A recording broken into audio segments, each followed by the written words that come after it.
I want to welcome you to the Pro Mindset Podcast. The Pro Mindset Podcast is all about diving into the headspace that results in championship performance. High-performing athletes, winners, have this mental flow and have a positive headspace for their performances and success. Join me, Craig Domann, sports attorney and NFL agent, on this podcast. I will interview pro athletes, college athletes, football coaches, and sports personalities. Together, we can discover how you can get in the flow and have your own pro mindset.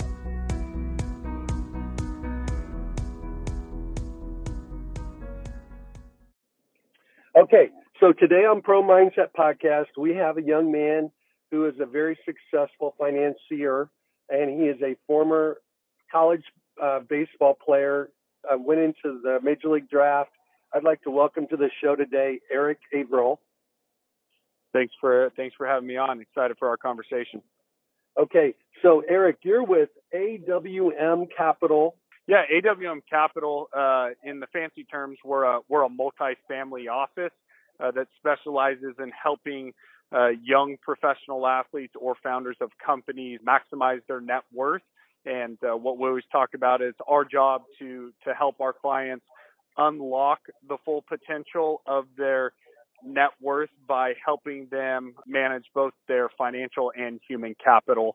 It's a fancy way of saying at the end of the day, we partner with our clients to hopefully maximize the resources that they have to live the life that they've envisioned. That's fantastic. For those out there that may not understand, what does human capital mean? Yeah, it's a great question. So simply put, one of the biggest mistakes we see when it comes to just thinking about our resources and our money and our net worth is, unfortunately, most financial advisors reduce your life down to only your existing financial assets, where we actually believe the greatest driver of your net worth is your human capital, which is simply your future earning potential for the rest of your life. And then what we essentially do is there's a value that you can put on that, and you just discount it back based on the fact that it's not guaranteed, right? And depending on, if you're a doctor, your human capital is a little bit more certain because you're going to be employed for probably the next 20, 30 years. But for many of our professional athletes, what's going to make them extremely wealthy is their performance on the field. It's not guaranteed. We know that in the world of sports, but it is something that is the most important asset on their balance sheet. No question about it. And candidly, human capital is also probably the biggest determining factor for an athlete's success in their sport.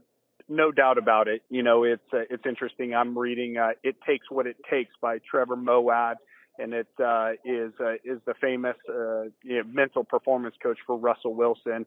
And in the foreword, Russell is detailing his first interactions with Trevor back at the IMG Academy, getting ready for the draft. And it's really talking about this as an athlete. It's all your human capital. Everybody's talented. It's who can actually maximize the human capital and convert it. So I couldn't agree with you more. Okay, so let's go down memory lane. You are from Orange County in Southern California in Los Angeles. You were obviously an all-star high school baseball player and got a scholarship to pitch for Arizona State University. And in looking at your credentials, it looked like you were a heck of a player. Kind of describe for our audience your successes as an athlete in college. Yeah, I would say I was a benefactor of being a member of some very good teams at Arizona State, and really this is how most of it happens. Is when we were there were multiple times we were ranked the number one team in the country. I had an opportunity to play in the College World Series, but over the 3 years I was able to be a starting pitcher on the weekend. For those that aren't familiar with baseball, it's kind of like the starting pitcher on Friday nights is your mainline guy. So I got to do that for a couple of years. And I always give credit to the teams that I was on, because it's a lot easier to pitch on a team when they score 13 runs a night. So when you just got to go out there and keep the runs under 13 and you're going to put yourself in a position to win. I was fortunate to play with guys like Dustin Pedroia and Andre Ethier and some really successful guys. So had a great run at Arizona State, 3 years. I was an All-American there. all Pac-10 multiple years. So that's a little bit of background of my time at Arizona State. So let's even go back when you were a young man and perhaps maybe you were in middle school or high school before you became the guy. What was your driver? What was your motivation? What were your dreams? Perhaps, I'm guessing it was to play in the bigs. Share with our audience kind of where your mind was and what drove you. Great question. I was fortunate to be raised in an incredible family. Mom and dad were just great parents, continue to be. My dad played college baseball, so I think from before I even knew what was going on, I had a ball and a bat in my hands. I have an older brother, Brandon, who happens to be my co-founder and business partner, who is 2 years older. And like I think most little brothers, you really idolize your brother and your dad. And all I can remember, life was always on a baseball field. It was never forced. It was just something that we did. So the minute we were home in elementary school, right, it was drop the bags and onto the wiffle ball game in the front yard. And there was just this motivation. We loved the sport, our family vacations. It was going around the country and visiting these ballparks. And so I think it was, we had very clear pictures of role models and watched a ton of baseball. I knew from a very young age, like this was what we wanted to do. And this is what I was focused on. It was never a question. Any team we were on, my dad had always instilled in us the focus of hard work, of discipline, of being a good teammate, and playing for a championship. And so we're a very competitive household. And for me, there was never an option of just kind of participating in the sport. It was always driven to win. Well, that's a perfect example. We're in an environment. So if you're a parent out there and you just establish an environment, you don't have to push. You don't have to force. You just have to create an environment that's fun, and the kids will normally follow. So you're a father now, and you have 3 kids. How do you plan on taking what you learned from your father and your mom and passing it on through your family? Wow. Yeah. Hopefully I can be half as successful as my parents. But I think you really hit on it. It's trying to model that. I'm very blessed. Sadie, my wife, is just an incredible woman. She's an incredible athlete herself. And the two of us have talked about it's really our job to be curious and to discern how each of our children are uniquely created. Because it's not us pushing our agenda on them, but trying to really pull out their talents, their passions, and cultivate an environment where they get to try a lot of different things. So we try to structure a lot of our days and weekends around just giving them an ability to be curious and to learn. And I think once they reveal what they're interested in, it comes down to habits formation, role model. And so that's how we hope to approach it. I mean, our children are very young, but we know that more is caught than taught. So a lot of it comes down to our daily routines and our habits as a family. Well, you're way ahead of me because I have a daughter and 2 sons, and we just thought we would get our daughter into soccer because everybody played soccer. And she, usually when they're younger, the goalkeeper is the one that's the least interested in playing.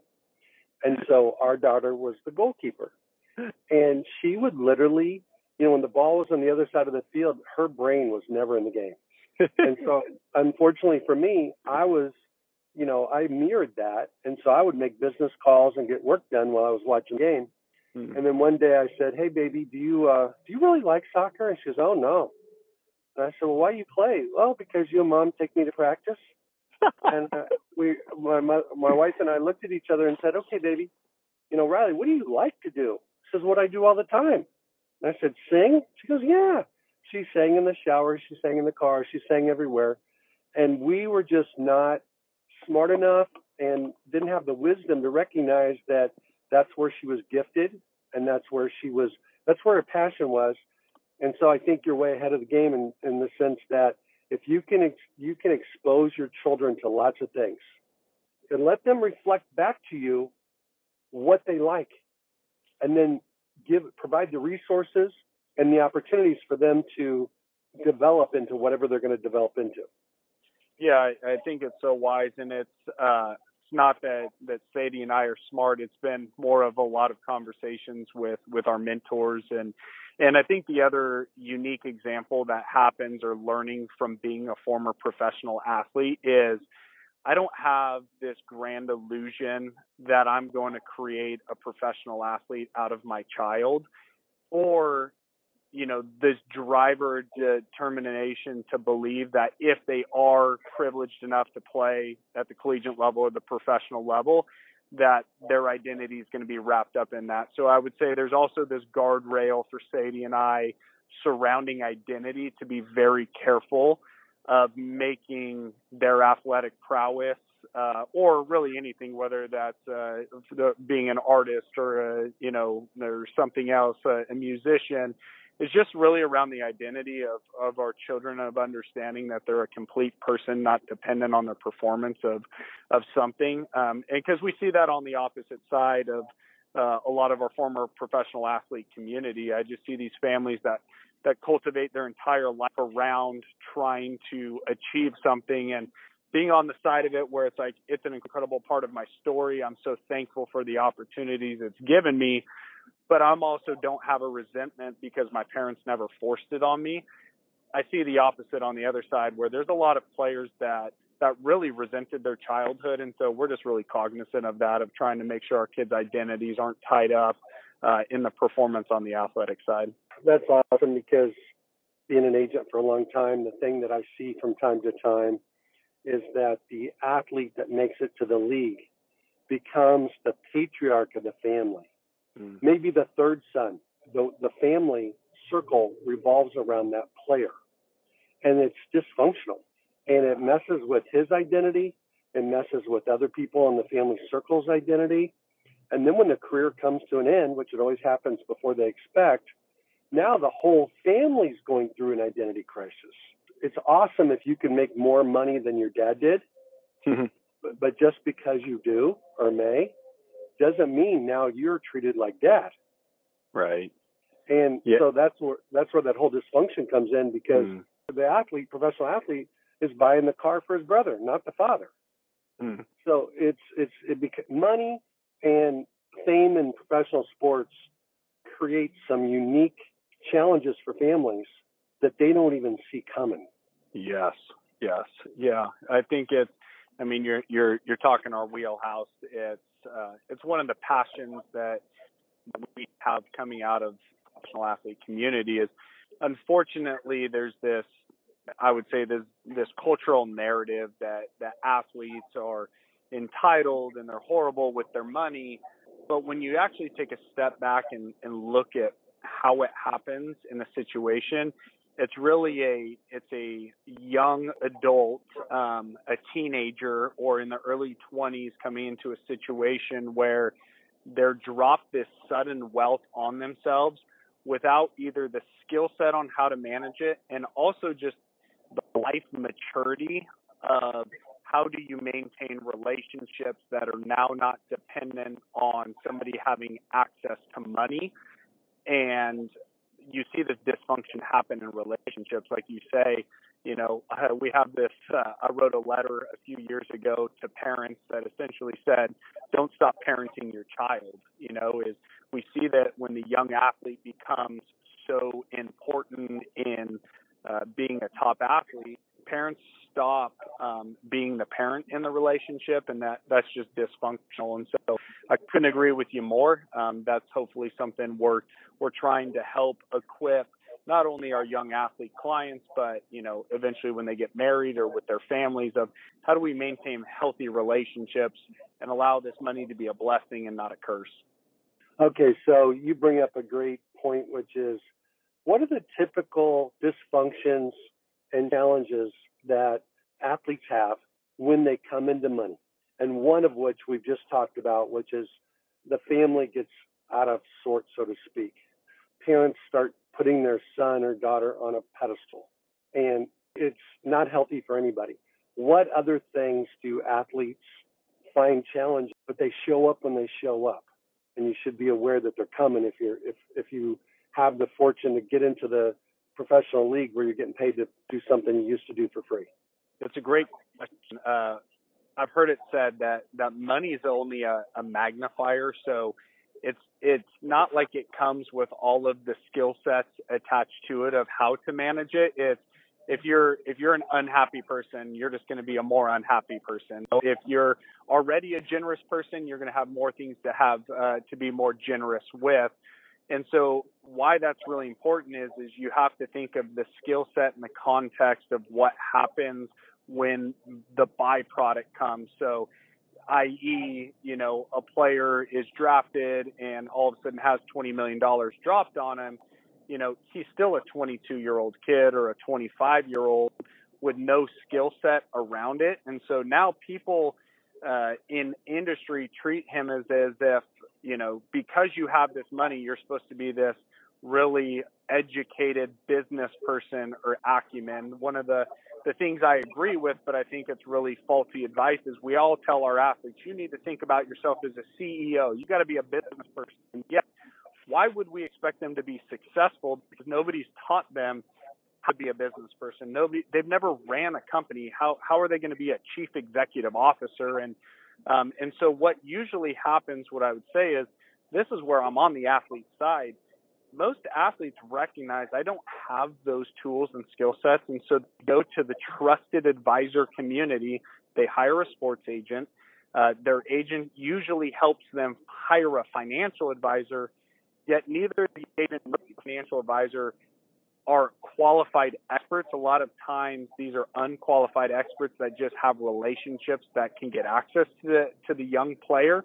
And so one of the first things I would say for the young athlete who's going to get an opportunity to play at the professional ranks is you have to be extremely careful of who you let into your inner circle and understand that all titles are not created equal. Not all agents are the same. Not all financial advisors are the same.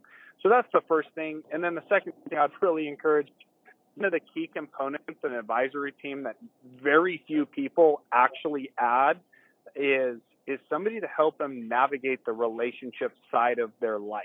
And what I mean by that is this could be a pastor, it could be a counselor, a therapist, of just going, most family and friends aren't trying to hurt the athlete. They just don't know any better. And so they don't know the inner workings of what the athlete's going through and the pressure that's put on them when somebody asks for money or for help.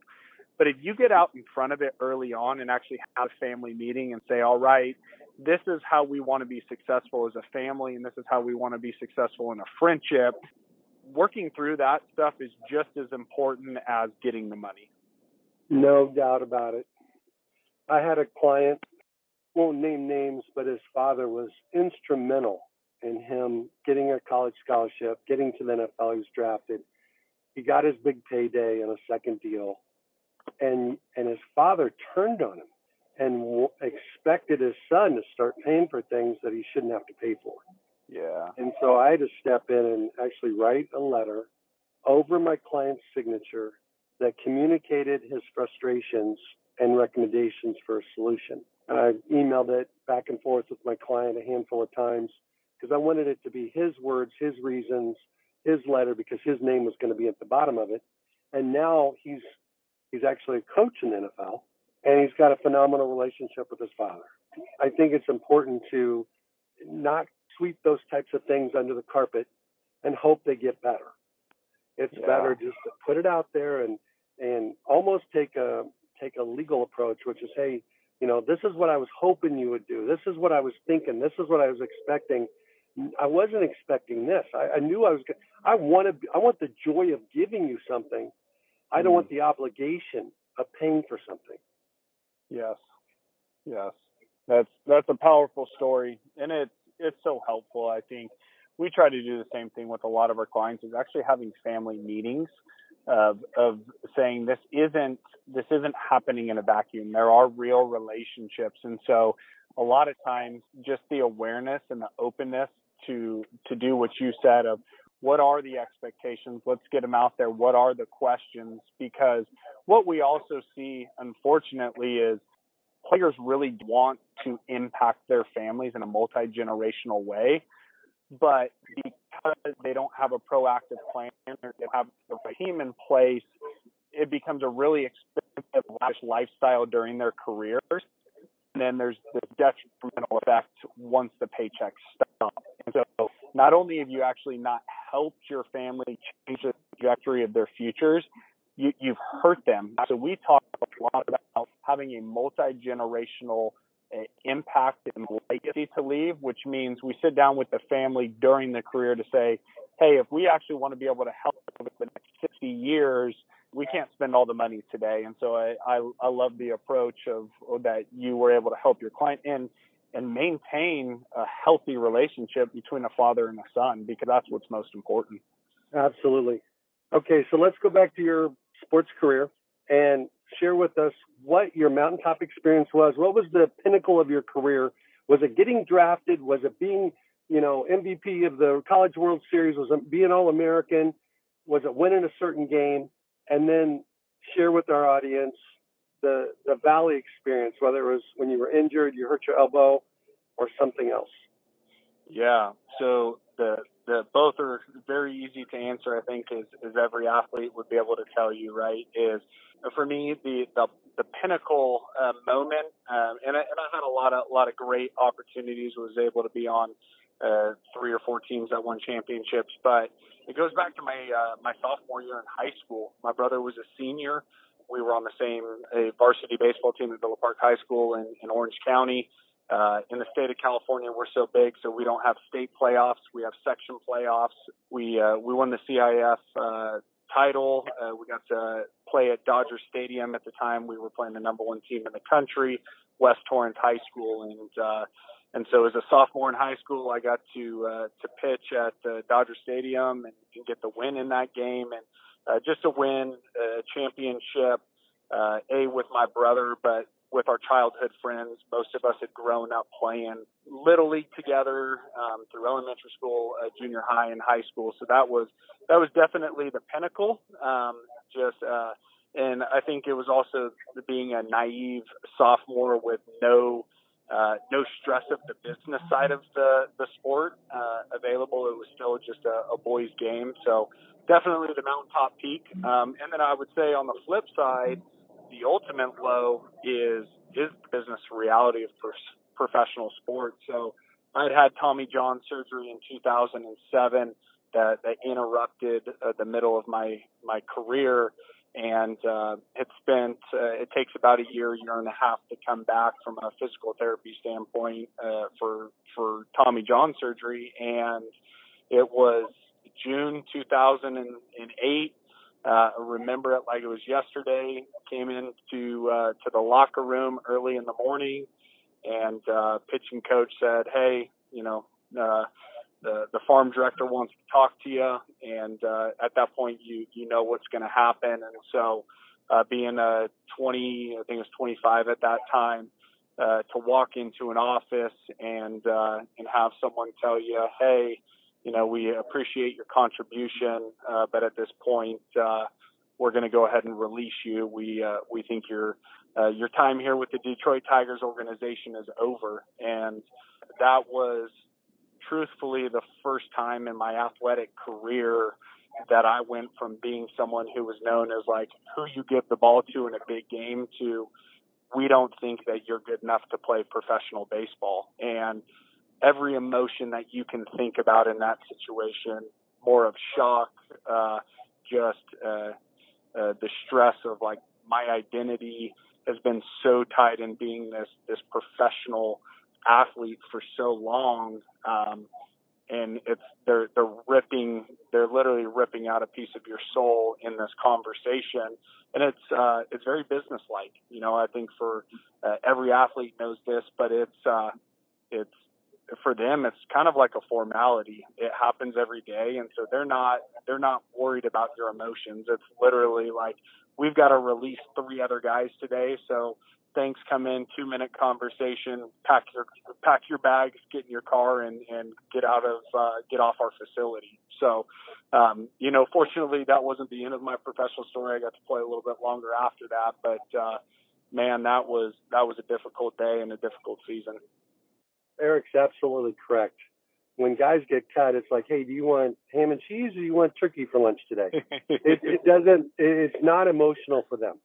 And on the flip side, the guy that's receiving the news, it's everything that he's wanted and dreamed. No matter how balanced you are, you have to put your heart and soul into your sport or you can't make it. You've had to make so many sacrifices in your college career, high school career, to get up to that point. And so let's go to the week to 2 weeks after getting let go. How did you reestablish your identity? How did you get your mojo back? Did you not lose it? Did you lose it for a minute? Obviously, you moved on to another organization. How did you approach that second opportunity?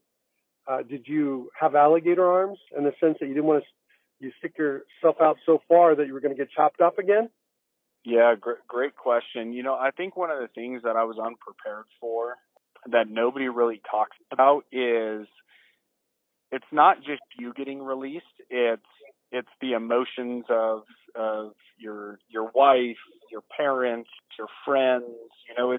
It's this lie of this shame, this public shame that it's like, I want to go into hiding because the last thing I want to do is call my parents and, have to deal with, it's not just my career ending, right? It's my parents who've invested their time and their money for years and years.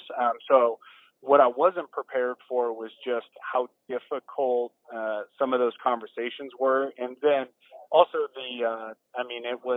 it was an unwarranted shame, but the insecurity of like, is anybody like, do they think about me less because I got released or I'm not, not this athlete anymore? So I would say the first 48 hours like is this mixed emotion of you get really pissed off, mad at the organization, then very insecure and scared of just like what's next. And so luckily for me, faith has always been a big part of who I am and my story. So I knew some truths that I was only not defined by the sport. But then I also had some very close mentors and friends that had actually gone through it themselves. They were on a different side of their careers that I was able to talk through it with them, which was super helpful of just to say, hey, obviously, do you still want to continue to play? Do you think you're capable? All right, well, what's the game plan? And I think very much getting out of they essentially let me have my 24 to 48 hours of my pity party, and then it was come back to the surface. Let's talk about what is in your control. Let's not focus on the emotions and the what ifs and the assumptions, but what's the game plan to move forward? And that was actually very helpful. Was to know we've got a plan in place. Let's do that. And so I was able to be re-signed pretty quickly by a different organization and get back to work. I would tell you the regrets, because every athlete has them outside of, maybe the few, the Jordans of the world, which I'm sure he does as well. But the next organization I went in more timid. It was more fearful of getting released than playing uninhibited, hair on fire, just letting your talent come through. It was much more of a cautious, and ultimately it wasn't long before. It was only one more season before my career was over. Okay, so there's a couple of thoughts I'd like to throw out there.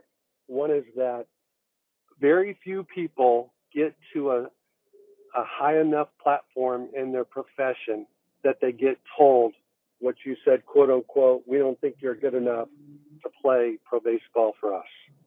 Very few people get there. And the higher you get up, higher echelon you attain, the more difficult that is to hear.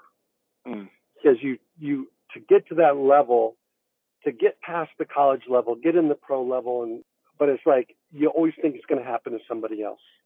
And that some people can't recover. And just being candid with you, now this is the agent perspective coming out, you didn't recover from that completely.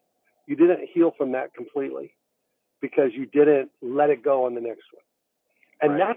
That's the default mode for 99% of the people that are in that same situation. So it's almost like as you as a advisor for athletes, when they experience this kind of, waiver, termination, cut, whatever you want to call it, you need to go to work and share with them, hey, I've been there. This is what most people are going to do. I did it. This is not the recipe for success. Right. You got to say, almost F them. My identity is good. My skill set is good. My talent is okay. I'm going to be fine. And I'm just waiting for that next team to recognize that. And then I'm going to go balls to the wall. And I've had a few guys do that, but most of the guys do what you did, which is the normal thing to do because, man, you don't want to get hurt again. Yeah, I couldn't agree with you more. And I think it's the regrets of when I really look back at the way that I approached my career. I had a very naive belief that working hard enough or, just having good work ethic was enough. I always knew talent wasn't enough, but it was, hey, did I work out hard enough? Did I make sure that I was putting my throwing program into place, XYZ? One of the biggest holes that I saw throughout my career, the lack of skill set and the trial of what to do when you got knocked down, right? When you got kicked in the face, when you got knocked off your game plan, how did you recover from adversity? And we see this day in and day out with our clients across all the different sports is, unfortunately for a lot of them, the first time they fail was at the highest level and they don't recover, just what you said, which is the saddest thing because we push guys so hard on the mental training, the peak performance side is you have to spend your days trying to force yourself to be uncomfortable. Like get comfortable with being uncomfortable. That way you know how to respond when adversity hits. So I could not agree with you more on that point about my own career and for future athletes. And then the second thing, Eric, is there's two situations that are very similar. One is right before the draft, especially in the NFL business, when prospects are asked by family members, good intention friends, coaches, hey, how high are you going to get drafted? Who do you think is going to draft you? It's a question you can't answer because you don't know. And then the second question that is related to that, it's like a first cousin to that question is, well, what happened? When you get released, what could you have done better? Did you offend somebody? Because they're not going to doubt your talent. So you had to do something off the field or, off the court that caused somebody not to like you. And the answer is none of the above. Yeah. It's a business. And in the business, sometimes they have higher hopes for somebody else for their own reasons that they don't have to justify. Yep. And there's times, and I know guys don't believe this when you tell them, but sometimes the best player doesn't succeed. Sometimes it's the player that they choose because they've got a plan for him and he's not there yet. And maybe most of the time he never gets there, but that was their plan. That's why Wes Welker was let go by the Chargers after 3 weeks. He roomed with one of my clients with the Chargers. He was let go after 3 weeks. They didn't give him a chance. And yet he goes to Miami and kills it. And next thing you know, Belichick signs him and he ends up being a superstar. And now he's coaching in San Francisco. So if it was based on talent, he shouldn't have been let go, but they didn't give him a chance. Yeah, I think there's so much clarity if you understand that. And it also allows you to move beyond the emotion of taking it personal. It's one of the unique perspectives we try to provide for our clients of the fact that my brother and I, we own a business. We have, 14 employees and our core expertise is actually evaluating companies to deploy capital in to make investments. And what you really help our athletes realize is just let's walk through the business of sports. So like in baseball, it's a $10 billion industry. In explaining to them of let's lay out the framework of how these presidents and these general managers are making decisions and redefining what success is, because it's actually how to be most profitable, not always necessarily to win the Super Bowl or to win the most games in baseball.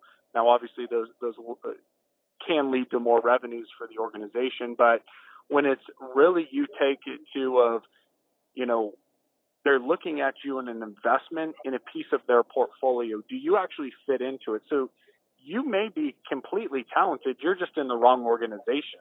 And those organizations know that, and they're going to get rid of you after a few weeks, And so I think trying to educate our clients so that they can stop thinking about it as a poor me or what's wrong with me as much as it is, what are my skill sets? How do I increase my value?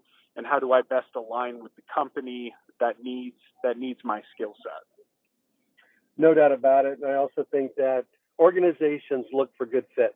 Their definition of a good fit is defined solely by them. There could be an athlete that's an awesome fit. He's a cultural booster in the locker room or the clubhouse.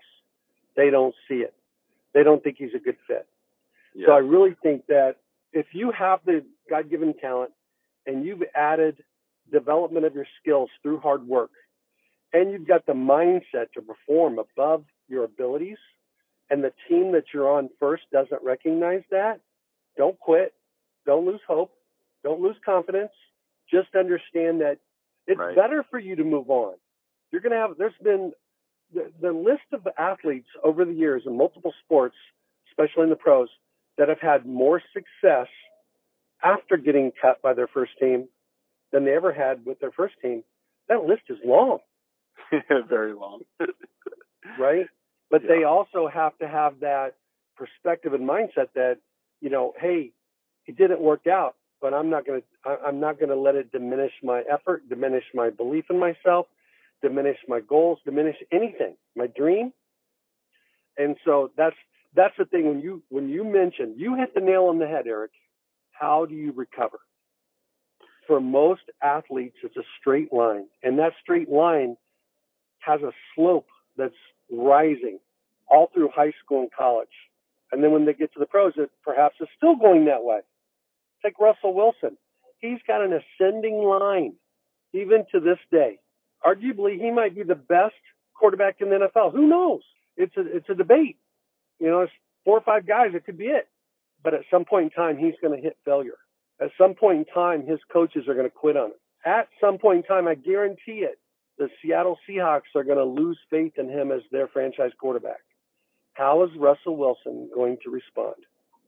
Yeah, I couldn't agree with you more. And that's really the lesson for all of us, right? Is it's not when things are going good. It's your character is revealed when everything hits the fan.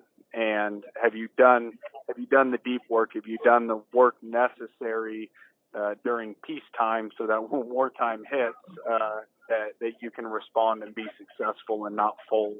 So it's absolutely the differentiator from the high performers and those that are just talented that unfortunately haven't done the work and fold under the pressure.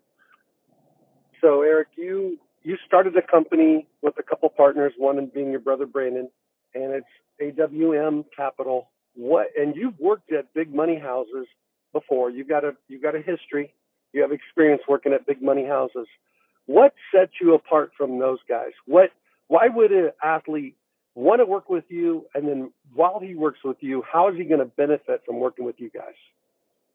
Yeah, great question. And you got to stick with me. I want to share my personal experience of what it's like to be a professional athlete in a vulnerable situation because this is the typical situation that happens. So, I sign out of Arizona State and have a signing bonus. And so naturally, I start to ask my trusted community, like, what do you do? What do you do with this? I recognize I'm 21 years old, even though I was a finance major at Arizona State. I come from a middle-class family in Orange County, but they don't know the athlete side of it. And it's like, well, the sports agent recommended this guy, that he's part of the ASU Booster alumni world, and he works with some of these big-name baseball players. And so the naive decision I made as an athlete in that time was check the box.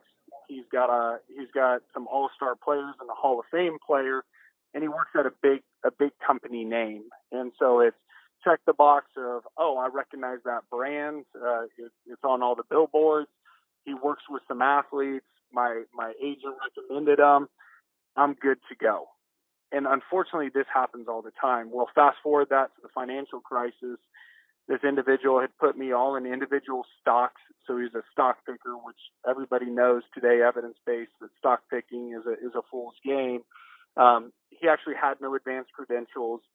These big brokerage houses, your Merrill Lynch's, your Morgan Stanley's, your UBS's, your Wells Fargo's, it's illegal for them to give tax advice, yet you're in the highest tax bracket as a professional athlete. They are really, their ideal client is the mass affluent. They have, between the four big names, they have 50,000 financial advisors and hundreds of thousands of clients. But none of them actually really look like you, and they don't have the expertise to meet your customized needs. And so the best analogy is it is just like our professional careers is we're the best in the world at what we do in baseball. There's only 750 players in the entire world that are Major League Baseball players. How do you separate out who is the best suited for you? And so every athlete gets this analogy is if you end up needing a surgery, you just don't go down the street to the orthopedic surgeon who's a qualified doctor and is a great doctor. And if your goal is to get just back and playing with your kids, it's probably a good fit. But if you're trying to be at the top of your game, the best in the world, you want to know that there's a Dr. Andrews that is specialized and has proven expertise of helping an athlete in their situation. And that's really what we do on the financial side is first and foremost, we're not built for everybody. We're built specifically for very young, affluent, complex people like founders of companies and professional athletes. Number two, there's 5 of us that are former professional athletes. We actually know the psychology, the ins and outs of what you're going through. And then we're also completely independent, and we're what's called a fiduciary. It's a fancy term that means we have to do what's legally in your best interest. We don't have our own products. We're not trying to sell you anything. We're literally trying to align as your partner. And so I think it's those things. Number one is we work specifically with our clientele that are professional athletes. We're structured in a way that's to do it in your best interest, and we've been there before. And so that's what really separates us from the majority of what we would call Wall Street. We're not interested in Wall Street's profits. We're interested in your family's goals and making them a reality. Okay, Eric, how do people find you? Yeah, great question. So we got a podcast that you can listen to. We've written a book, but just go to awmcapital.com, awmcap.com. That is where we're at. The good news is if you type in athlete financial advisor, athlete wealth management, we're going to be the first company that pops up on Google. Reach out to us directly. We'd love to be able to just provide education and resources that will help any athlete on their journey. Yeah. Well, I want to thank you very much for your time today. I want you to have an awesome weekend with the fam. Thank you so much. It was a privilege and an honor to be on it. Enjoy time with the boys up there. Thank you for listening to this episode of Pro Mindset. If you enjoyed this podcast, please subscribe, rate, and review this podcast. You can follow us on our website, promindsetpodcast.com, or on Instagram, Twitter, and Facebook at Pro Mindset Podcast. Thank you so much for listening. We'll see you the next time.